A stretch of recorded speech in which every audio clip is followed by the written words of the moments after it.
Good morning.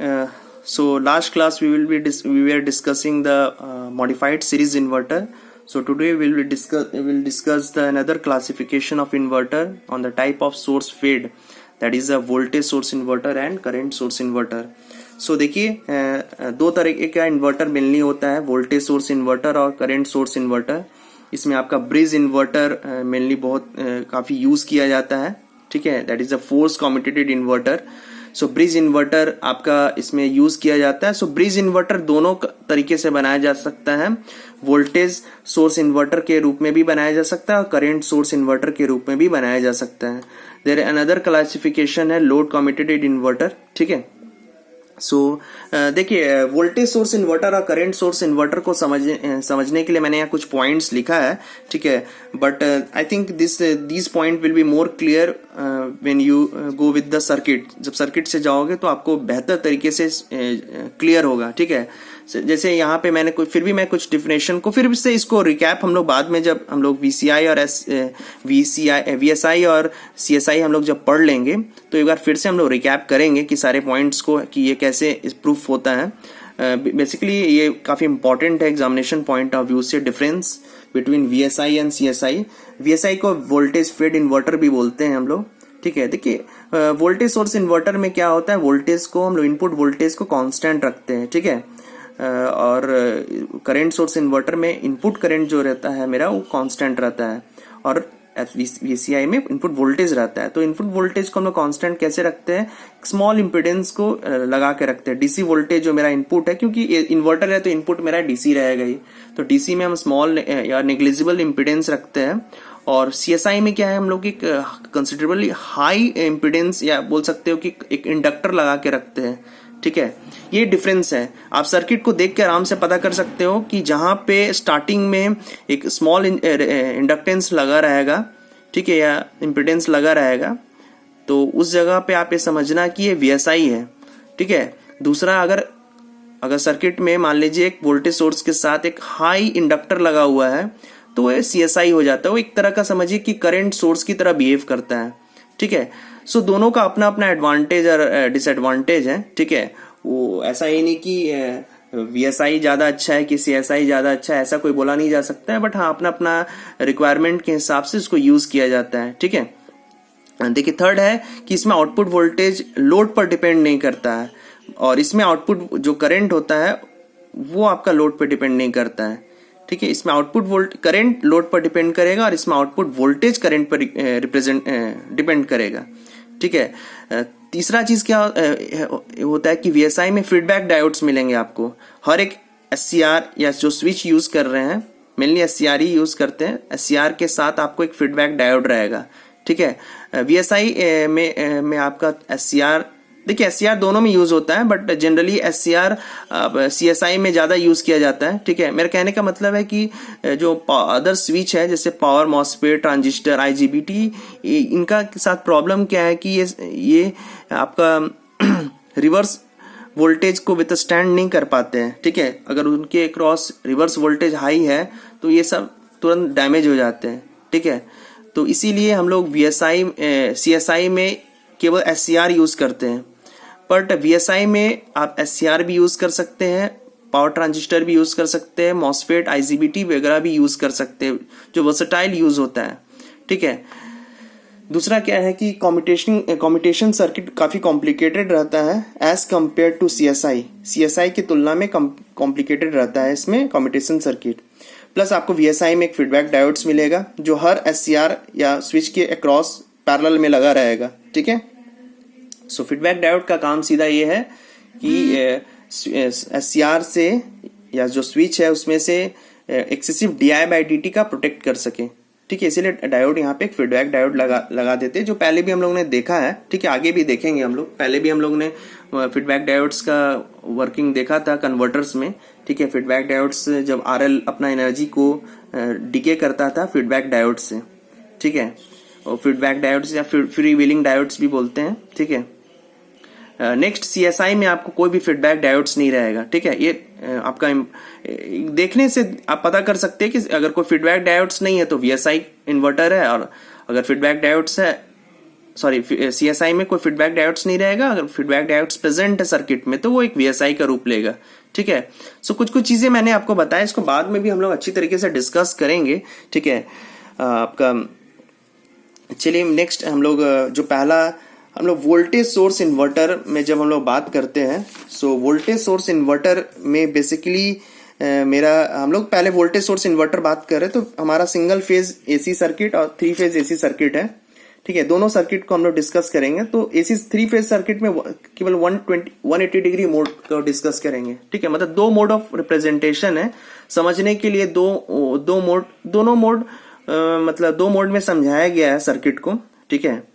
क्योंकि देखिए circuit बना लिए पर उसको समझना है, तो समझने के लिए हम लोग 2 मोड का हेल्प लेते हैं, ठीक है। जिसमें आपको सिर्फ 180 डिग्री मोड हम लोग डिस्कस करेंगे, 120 डिग्री मोड को डिस्कस नहीं करेंगे।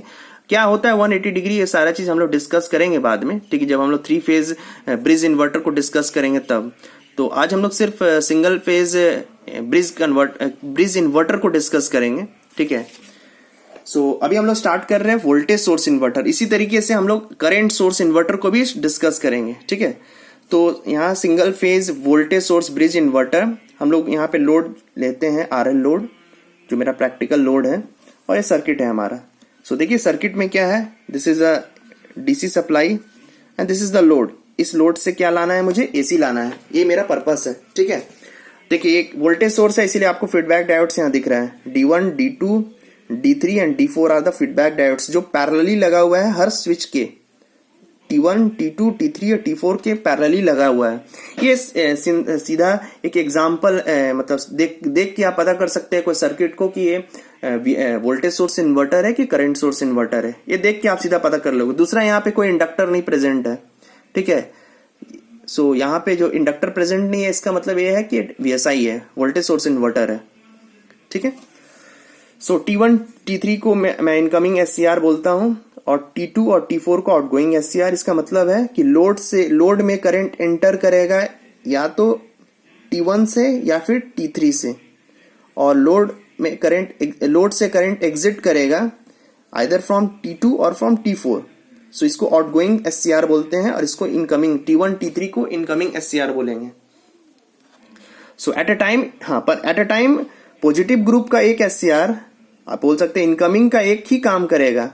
सो T1 और T2 में से कोई एक ही काम करेगा at the time either T1 और T2, यहां लिखना होगा, और eight a time either T1 और T2 एंड T3 और T4 विल कंडक्ट, ठीक है। सो पॉजिटिव इनकमिंग SCR का एक SCR काम करेगा एट अ टाइम, और आउटगोइंग SCR का ग्रुप का एक SCR काम करेगा। दोनों एक साथ नहीं हो सकता है, पॉसिबल ही नहीं है दोनों एक साथ ऑन हो, ठीक है। तो देखिए दोनों एक साथ ऑन होगा तो फिर करंट एग्जिट कहां से करेगा, करंट को एग्जिट भी तो करना है ना, तो दोनों एक साथ ऑन नहीं हो सकता है। और दूसरा है कि अगर T1 ऑन है तो T3 ऑन हो ही नहीं सकता है, क्योंकि एक के ऑन होने से दूसरे में मेरा रिवर्स वोल्टेज लगता है, ठीक है, इसीलिए। तो सो इसका ऑपरेशन को हम लोग देखते हैं। ये हमारा AC है, DC है, ये मेरा DC है। मैंने एक साथ थैरिस्टर T1 और T2 को गेट पल्स दूंगा, और T3 या T4 को एक साथ में, सॉरी यहाँ ठीक लिखा था मैं। सो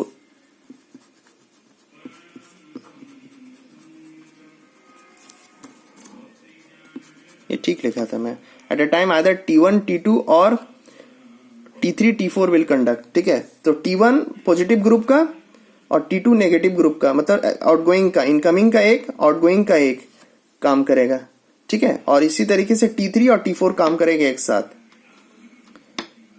सो चारों diode D1, D2, D3, D4 are the feedback diodes, जो रिप्रेजेंटेशन है वोल्टेज सोर्स इन्वर्टर का, ठीक है। सो मैंने यहाँ पे एक सप्लाई ले लिया, DC सप्लाई ले लिया, और गेट पल्स मैं दूंगा, ठीक है। सो गेट पल्स दूंगा, जिससे क्या होगा, SCR ऑन हो जाएगा, ठीक है। सो फॉर टाइम बिंग मैं एक लेता हूं कि SCR T1 और T2 को मैं ऑन कर देता हूं, ठीक है। सो जैसे SCR T1 और T2 ऑन होगा, so current will develop in the direction A B C D E F sorry E G in this way, A B C D E F G H, ठीक है। So current का direction क्या होगा, in this way. और output voltage क्या हो जाएगा, on होने के बाद इन दोनों का voltage drop 0, so output voltage will be equal to supply. So मान लीजिए मैं यहाँ देता हूँ, ठीक है, कोई प्रॉब्लम नहीं है, यहाँ भी दे सकता, पर मैं आपको समझाऊंगा कि यहाँ पे मैंने क्यों नहीं दिया है, ठीक है। पहले यहाँ देता हूँ मैं गेट पल्स। मैं बता रहा हूँ कि T1 T2 ऑन करने से पहले भी मेरा कोई स्टेट काम किया होगा, ठीक है, ये मैं समझाना चाह रहा हूँ, इसलिए मैंने यहाँ पे गेट पल्स देता हूँ। तो जैसे गेट पल्स दूंगा, output voltage equal to supply बन जाएगा, ठीक है, output voltage equal to supply बन जाएगा। क्लियर, देखिए ये बन गया प्लस, ये बन गया माइनस, ये बन गया प्लस क्योंकि करंट इधर से आ रहा है और इधर एग्जिट कर रहा, तो ये बन गया प्लस, ये बन गया माइनस, ठीक है। सो ये बन गया plus positive voltage. What about the current, current will start increasing, current increase करना शुरू कर देगा क्योंकि लोड में एनर्जी मिलना शुरू हो गया, लोड को एनर्जी मिलना शुरू हो गया, तो 0 से स्टार्ट हो जाएगा ये, ठीक है। अब देखिए इसके बाद क्या हो रहा है। सो इस जगह पे लिख देते हैं T1 मेरा और T2 ऑन है, ठीक है। अब इसके बाद क्या हो रहा है, अब चूंकि यहाँ पे फोर्स्ड कम्यूटेशन यूज होगा, मतलब हर SCR के साथ एक सर्किट लगा रहेगा ऑफ करने के लिए, तो अब हम ऑफ करेंगे T1 T2 को कहाँ पे, इस जगह पे ऑफ करेंगे, ठीक है। अगर ऑफ नहीं करेंगे तो ये क्या होगा, बढ़ता जाएगा और एक करंट क्या होगा, इंक्रीज होके एक पॉइंट पर आके सैचुरेट कर जाएगा, ठीक है, पॉइंट पर आके स्टेडी स्टेट में आ जाएगा। क्योंकि लोड क्या है, लोड RL तो स्टार्टिंग में ओपन सर्किट, धीरे धीरे क्या होता है, क्लोज सर्किट हो जाता है, तो कुछ देर बाद क्या होगा, कांस्टेंट हो जाएगा। तो मैं मान के चल रहा हूं कि स्टेडी स्टेट में आने से पहले ही हम इसको क्या कर रहे हैं, स्विचिंग कर रहे हैं, बार बार ऑन और ऑफ कर रहे हैं। तो हम लोग यहाँ पे क्या किया, T1 T2 को बंद कर दिए, फोर्सली कम्यूटेट कर दिए एक सर्किट लगा के। जैसे ही सर्किट लगा के बंद करेंगे तो क्या होगा, T1 और T2 मेरा बंद हो जाएगा और हम T3 और T4 को तो ऑन किए नहीं है, गेट पल्स दिए नहीं है। अब इसके पास जो एनर्जी है वो एनर्जी डिके कहां से करेगा, तो एनर्जी डिके करना होगा ना। तब क्या होता है, ये बन जाता है प्लस और ये बन जाता है माइनस, और ये क्या हो करता है, ये दोनों तो बंद हो चुका है, ये दोनों तो बंद हो चुका है, फोर्सली कम्यूटेट कर दिए, T3 और T4 को हम ऑन किए नहीं है। अब ये एनर्जी जो D से E की तरफ जा रहा है वो किधर जाएगा, ये चला जाएगा D3 से होते हुए सोर्स के पास जाएगा और फिर D4 से कंप्लीट करेगा। तो इस केस में क्या होगा, D3 और D4 ऑन हो गया और आउटपुट वोल्टेज क्या हो जाएगा, नेगेटिव में मिलेगा, इक्वल टू सप्लाई, और current will start decreasing, current will start decreasing, it will decrease to 0 तक डिक्रीज होगा और आउटपुट वोल्टेज क्या होगा, इक्वल टू सप्लाई। देखो यहां से D3 D4 ऑन हुआ तो देखो E का पोटेंशियल क्या हो गया, इक्वल टू A पोटेंशियल, और D का पोटेंशियल क्या हो गया, इक्वल टू H। जैसे ये प्लस हुआ, देखो प्लस ये क्यों हो रहा है, क्योंकि इसके पास एनर्जी है, ये इसको रास्ता चाहिए सर्किट कंप्लीट करने के लिए। तो ये रास्ता कैसे कंप्लीट करेगा, इस पार्ट को, ई पार्ट को पॉजिटिव बना देगा। Now it will be acting as a source, इसके पास एनर्जी है, ये सोर्स की तरह बिहेव करेगा। तो ये जैसे प्लस हुआ, ये प्लस हुआ, ये फॉरवर्ड वाइज में चला जाएगा, और ये माइनस हुआ, ये रिवर्स फॉरवर्ड वाइज में चला जाएगा। सो D3 और D4 से करंट डिके करेगा सोर्स की तरफ। सो करंट डिक्रीज होते हुए 0 end voltage, output voltage will be in the negative direction. Now यहां पर क्या होगा, आगे आउटपुट वोल्टेज, जब करंट भी जीरो हो गया तो आउटपुट वोल्टेज क्या हो जाएगा, जीरो हो जाएगा। तो इस पॉइंट पर हम क्या कर रहे हैं, T3 T4 को ऑन कर रहे हैं। गेट पल्स देखें, जैसे ही मेरा T3 या T4 ऑन हुआ, जैसे T3 या T4 ऑन हुआ, करंट अब इधर से फ्लो करेगा, AIEDCHA।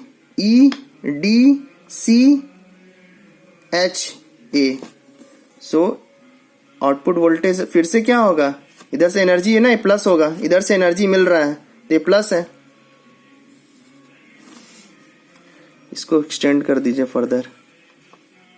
आउटपुट वोल्टेज नेगेटिव है, करंट किधर गया, करंट अपोजिट डायरेक्शन में चला जाएगा, जाएगा ना अपोजिट डायरेक्शन में। देखिए करंट फ्लो कर रहा है किधर, पहले कर रहा था डी से ई की तरफ, इधर करंट फ्लो कर रहा था डी से ई की तरफ, डी से ई, डी से ई, उसके बाद अब ई से डी, इधर ई से डी, डी ई, इधर ई डी, इधर ई डी। सो ई से डी की तरफ फ्लो किया, ठीक है। आउटपुट वोल्टेज यस मिला मुझे,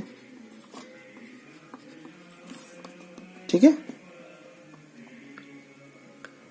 इस स्लोप जो है ये किस पे डिपेंड करेगा, लोड पर डिपेंड करेगा, लोड का नेचर पे। जितना इंडक्टिव होगा ये स्लोप क्या होगा, कम होता जाएगा, लेट से इंक्रीज करेगा, लेट से डिक्रीज करेगा। और जितना रेजिस्टिव पार्ट होगा उतना जल्दी इंक्रीज करेगा, उतना ही जल्दी डिक्रीज करेगा। ये सीधा सा बात है, ठीक है। सो इसमें T3 T4 ऑन,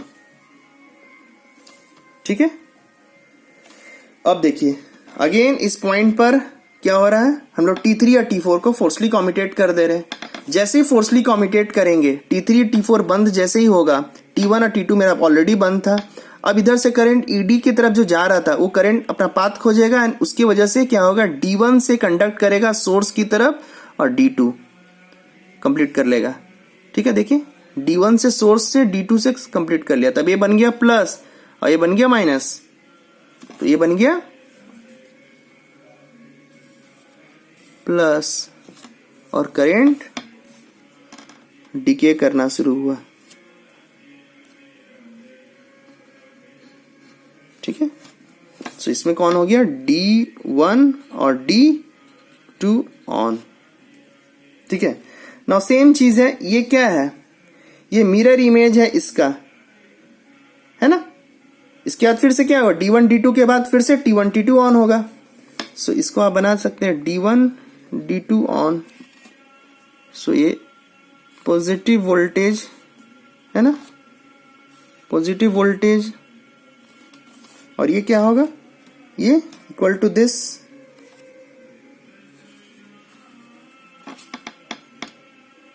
ये बन गया मेरा complete waveform single phase voltage source bridge inverter का, ठीक है। सो ये वोल्टेज सोर्स इन्वर्टर है, इसका प्रेजेंटेशन मैंने आपको समझाया था। कोई यहाँ पे फीडबैक डायोड्स रहेगा, कोई इंडक्टर प्रेजेंट नहीं रहेगा यहाँ पर, ठीक है। These are the two presentation. Commutating circuit यहाँ ऑफ करने के लिए एक सर्किट लगा है, ठीक है। कॉम्प्लिकेटेड सर्किट यहाँ रहता है, 4 कॉम्प्लिकेटेड सर्किट्स रहेंगे।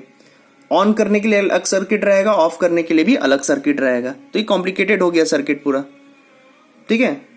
जो हमारा आप लोग देखोगे करंट सोर्स इन्वर्टर में, मैं आपको उसमें कम्यूटेशन में मैं कम्यूटेटिंग कंपोनेंट लगा के बताऊंगा, ठीक है। यहाँ पे कम्यूटेटिंग कंपोनेंट नहीं लगा रहा हूं मैं।